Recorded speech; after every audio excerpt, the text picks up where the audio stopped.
mooy conférence de presse bii nii am na ci commencement ba mu jeex gisuñu benn yoon ni procureur yi ko doon def ñàkk nañu sagu tuuti ci ñu ko doon defee gisuñu benn yoon ni dañ ko doon def dans le but de charger ki nga xam si ni moom lañ doon topp gisuñu benn yoon ni ñoom biñ koy def aussi violer nañu li ñu tuddee ay secret wu enquête wala ñu violer présomption d'innocence su nit ñi dans le fond ñoom respecté nañu prescription yi nga xam si ni wax nañ ko ci code de procédure pénale maanaam bu ko laajee te bu affaire yi amee intérêt public ñoom ñu génn daal di leeral nit ñi ci état wu procédure bi waaye buñ koy def loi bi dafa leer daf ni bu ñu violer lu ñu tuddee secret wu enquête te yaakaar naa ni démb wax nañ bi ñuy commencé ba bi ñuy daaneel détails yi nekkoon ci enquête yi amul leen luñ ci wax loolu yaakaar naa ni sénégalais yëpp mën nañ ci d'accord bu ñu violer aussi lu ñu tuddee secret wu instruction te yaakaar naa ni démb ñoom wax nañ ni dossier yu bari yi ci bari sax yi am ay cautionnement xam naa ni danañ ci ñëw ci kanamu juge d'instruction lañ ko defee li xew ci diggante ñooñu ak juge d'instruction bi ñoom bi ñëwee dugguñu dans les détails beneen affaire bi tamit violé wuñu li ñuy tuddee la présomption d'innocence des personnes qui ont été suivies ci bi ñuy commencé dem ba bi ñuy daaneel kenn gisul benn yoon bu ñu cité ab turu benn nit bu ñu doon topp ils ont veillé à ce que ñu yem ci uniquement ci procédure bi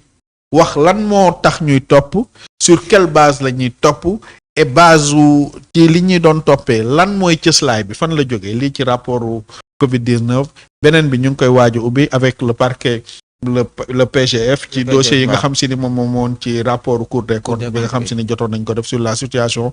de l'économie du Sénégal donc bref ñoom bi ñu génnee daal di wax dëgg yàlla seetlu nañ ni ñu àndoon ak seen sago lañu ñu ci àndoon ak pédagogie la ñu seetlu naa ci ñoom ni ñu ci bari ñun li ñuy wax ci droit ni techniquement ay nit ñu pare lañu ñu miin seen dossier lañu ñu compétent lañu loolu tamit seetlu nañ ko parce que sérénité mi ñu doon waxee bi ñu doon expliquer contenu dossier yi ni ñu fexee ba dugg ñu ci dans les détails je pense que loolu c'est à saluer respecter nañu honneur ak dignité wu ñi nga xam si ni ñoom lañ doon topp tout en veillant en respectant les obligations yi nga xam si ni moom moo tegu seen ndodd te code de procédure pénale wax ko mais aussi ñu fexe ba respecter seen devoir d'informer peuple bi nga xam si ni dafa am droit à l'information ba jox ñu tey information boo xam si ni yaakaar naa ni bi ñëpp yeewoo ñëpp bokk maase ni wax dëgg yàlla temps yii amoon nañu ay lënt-lënt ci justice ni mu doon fonctionner ndeke ñoom dañoo waxul woon li ñu doon def waaye buñ duggee dans les détails xam nañ ni ñoom jot nañoo avancer ci lu bari en moins de 10 mois te loolu tamit lu am solo la. en moins de 10 mois wax nga ko pôle judiciaire financier bi récupéré daanaka lu toll ci 15 milliards. surtout bi ñu def 2 mois 3 mois ñu ngi woon ci 2 milliards. donc amassé nañu en moins de 10 mois ñu indi 15 milliards. récupérer ay titres fonciers lu toll ci 11. récupérer ay voitures. récupérer itam ay gaz ak ay moteurs ak li ci aju. donc performance boobu noonu ak itam cautionnement fan la ko loi bi indee ak naka lay demee. Voilà déjà ci liñ doon wax j'aime bien ni ngay animer sa émission parce que ça permet nit ñi ñu am processus bi ak fil conducteur bi déjà. ci fan yee ñu ci bari amoon na ay député sax ils ont interpellé le ministre de la justice wax ko ni ko affaire yi xaw na yeex waaw nekk nag ñoom dañ doon liggéey ci silence je pense que CREI yi jaaroon na fi la traque des biens mal acquis le président Macky Sall andi woon na ko bi muy door a falu mais jàpp ma ni en moins de 10 mois ci gouvernement yi nga xam si ni jàll nañ fi résultat bi yegg nañ ci période bu gàtt bi sans tambour ni trompette wax nga ko léegi ne nga ñoom te loolu PGF moom moo ko wax parquet financier bi pôle judiciaire financier bi ñoom ils ont dit que ils ont récupéré en espèces un montant de 15 milliards loolu déjà dugg nañ ko bañ yóbbu ko caisse de dépôt et de consignation ak titre foncier yi nga lim ak voiture yi nga lim ak moteuru gaal yi nga lim sur 262 personnes ont été interpellées loolu tamit wax nañ ko donc ça veut dire que ñoom ils ont daanaka noppalu ñu ci liggéey bi ñu doon def ak kañ nañ leen installé il faut revoir aussi la date d'installation du pôle judiciaire financier donc je pense que performance bu remarquable la te c'est à saluer te ñu ngi ko doon def tout en respectant dignité nit ñi parce que traque des biens mal acquis yi fi daan am dañ daan gis ne ay politiciens ñoo daan génn di def conférence de presse di comporter wu comme des procureurs alors que kenn jox leen mission ñuy topp bi yoon ñii moom noppi nañu nekk seen rëkku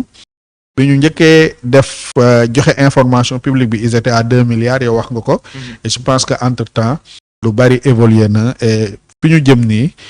dans le fond aussi dinañ ci dugg ñoom orientation bi ñu jël je pense que booboo gën pour Sénégal te yaakaar naa ni boobu ëpp sutura aussi ci nit ñi topp. Maintenant ci cautionnement bi nga xam si ni démb le procureur Ibrahima Ndoye ñëw na ci bu baax et le procureur aussi auprès du parquet du pôle judiciaire financier ñëw na ci loolu c'est une procédure qui est prévue par le code de procédure pénale et le code pénal sénégalais donc daf ci bokk aussi nit ki bu ñu lay topp pour détournement de deniers publics bi nga xam si ni la loi daf ci clair daf ni nit ku ñuy topp pour un montant qui est supérieur à 1 million portant sur les deniers publics automatiquement si le procureur de la République requiert le mandat de dépôt est obligatoire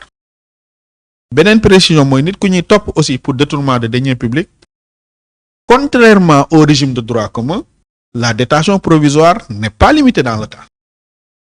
alors que droit commun la procédure bi nga xam si ni moom lañ la war a téye en détention provisoire bu matee 6 mois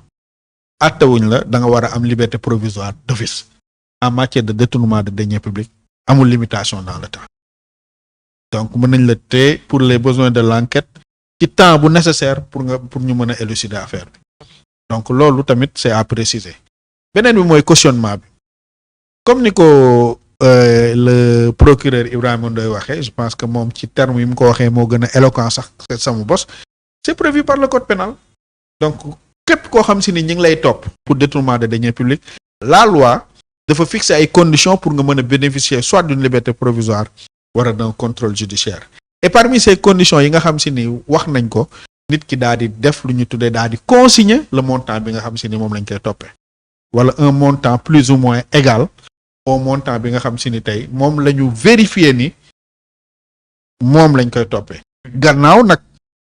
nga andi ay preuves yu wax ni da ngaa contester sérieusement liñ lay toppee donc c'est 2 conditions cumulatives léegi nag loolu c'est laissé à l'appréciation du juge d'instruction et je précise que le juge d'instruction c'est un juge buy àtte moom dafa am un pouvoir général bi nga xam si ni moom mooy rechercher la manifestation de la vérité te loolu la ko yoon may ci code de procédure pénale moom juge d'instruction mën naa def sa ay perquisition oui mën na délivrer ay enquête mën na demander à ce que ñu def ay complément d'enquête te heure bu ko parquet bi saisiré ci benn ordonnance bu pare moom parquet bi il est obligatoirement de saisir du dossier gannaaw nag moom nag juge d'instruction bi bu apprécier fait yi apprécier contestation yi et sur la base du cautionnement fourni par la personne poursuivie moom mën na dem dans le sens mu ne nañ ko accorder liberté provisoire wala contrôle judiciaire ba pare moom ay réquisition mu jox ko parquet bi pour parquet bi aussi daal di wax moom ba xam d'accord na ci loolu wala d'accordul ci loolu pour ñu mën a xool naka la ñuy suivre dossier bi donc le cautionnement donc damay wax ni du lu bees ça existe ci code de procédure pénale ci code pénal bi bu yàgg te depuis lors code de procédure pénale comme code pénal bi kenn changé wu ci dara donc ñii fi ñëw bi ñëwee fi lañ ko fekk donc comme ni ko procureur bi waxee ay juges ñoo apprécié souverainement et dans l'intimité de leur cabinet par rapport aux faits par rapport aux documents qui ont été produits par rapport au caractère sérieux des contestations et du montant du cautionnement ñu décider librement bàyyi ñenn ñi ñu dem parce que comme ni ko procureur bi waxee leur objectif ce n'est pas de yokk nit ñi ñu nekk ci biir kaso l'objectif principal c'est de récupérer l'argent bi nga xam si ni tey jàpp nañ ni ñu ci bari ils se sont enrichis ci lu jaarul yoon ñu fexe ba récupérer ko delloo ko ci keesu état bi loolu mooy objectif principal bi bu fekkee ni ki ñu topp moom nangu naa génne xaalis bi daal ko teg ci table bi mais pourquoi pas ñu jot ko def et puis comme ñi ngi wax xam nga def nañu bilan bi mais ñoom démb au moment bi ñuy def bilan wu montant yi nga xam jot na dugg mais démb yéen je pense que jot naa ko ci presse bi ci lu ci bari mais rien que dans la journée d'hier presque 500 millions les gens l'ont cautionné waaw donc avant-hier c'est 200 millions bu fekkee ni chaque jour mën nañoo am 500 millions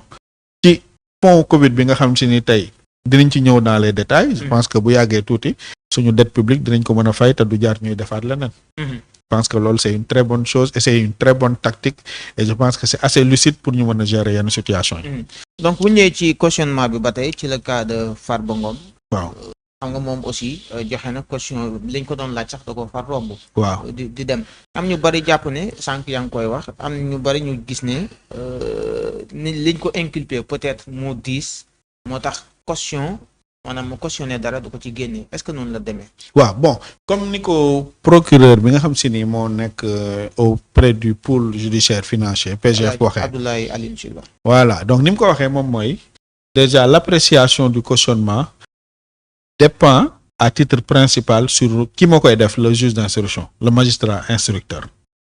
moom mooy apprécier ba xam cautionnement yi ñu ko àndil doy na pour mu accorder nit ki liberté provisoire wala contrôle judiciaire en fait c'est pas du tout automatique c'est pas parce que da ngaa cautionner que automatiquement da ngay bénéficier non appréciation la et si on se bu ñu xoolee dossier boobu ñun d'après les informations yi nga xam te ni génn na ci public bi ba ñëpp mën ko wax ay biens immobiliers lu ci bari la ñu andi te biens immobiliers lu ci bari c'est gis nga ni ci bari tey amoon na ci problème donc l'État du Sénégal jëloon na ay mesures daal di suspendre surtout yenn construction yi ci yenn zones yi donc ñoom bu ñu gisee ni yenn biens immobiliers yooyu mën na dugg ci zone yooyu nga xam si ni dafa nekk lu litigieux je pense que ñoom seen appréciation souveraine mën na leen a may ñu accepter wala ñu rejeter cautionnement yi te yii nga xam si ni accepter nañ ko man je pense que li tax ñu gën ko accepter c'est des cautionnements en numéraire yu ñu andi xaalis la ñu andi en réalité alors que ñee boo xoolee seen cautionnement yi li ñu gën a mettre en valeur ay titres fonciers la ay biens immobiliers la je pense que loolu bokk na ci li tax juge bi daal di koy rejeter parce que li ñu andi ñoom ci biens immobiliers je pense que buñ ko andi woon ci xaalis pour man heure bi du fekk ñu dem kaso dina fekk ñu dem seen kër yi. voilà donc ci gestion faux Covid-19 bi la ñuy dugg xam naa dinaa ñëw ci juge d'instruction wàllu information judiciaire naka lay demee. mais ci gestion faux Covid-19 bi. ñu gis démb ñoom ñu ne gis nañ ci ay rëq-rëq yu doy waar. yoo xam ne bu ñu ko confirmer ci ñi ñu jàpp ne ñi ñu njort ne ñoom la faw rek ñu taxawal leen ci kanamu yoon ñu génnewaat loolu teg ko ci table ji loolu tam ban jàngat nga ci def. waaw déjà di rafetlu ni procédure judiciaire yi daal di enclenché woo ci gestion Covid-19 bi may rappeler ni rapport la ñu def bu Cour des comptes. ci li ñu tuddee fonds Covid-19. te rapport bi ça date de 2021. donc du gouvernement président Bassirou Diomaye Diakhar Faye ñoo fi def rapport moom le président Macky Sall bi mu nekk en exercice poursuite yii di am contre ay nitam rapport bi ci période boobu lañ ko def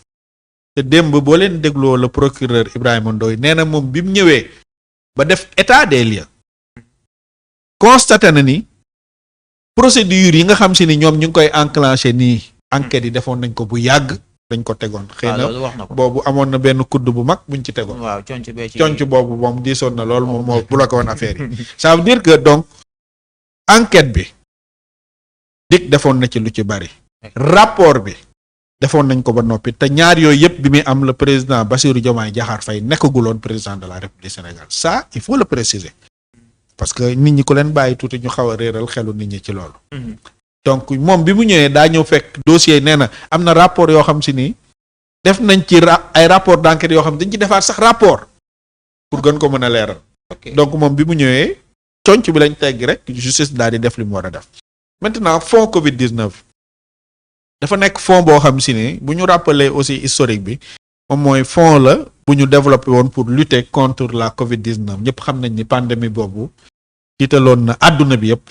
ba Sénégal jëloon ci wàllam ba avion doxatul woon transport doxatul yenn liggéey yu bari ñu arrêté ko ñu ne nit ñi dañu dem confiné wu seen kër ñun Sénégal tàmmoon nañu di déglu ci rajo bi toujours ni dem leen toog seen kër yi waaw yaakaar naa ni sax ñi nga xam si ni tey ñu daan yéex a dugg seen kër yi gars yi daan naan leen daje fii ci yoon bi di leen dóor di leen humilier parce que tout simplement dañu woon dañuy xeex dañu nekk en guerre le président de la République moo defoon discours public informé sénégalais yi ni nous sommes en guerre.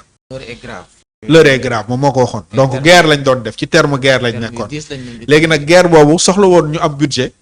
boobu moo nekkoon fonds Covid-19 boobu bi nga xam si ni une bonne partie dañ ko leb les 700 milliards dañ ko leb loolu waral rapport bi d'ailleurs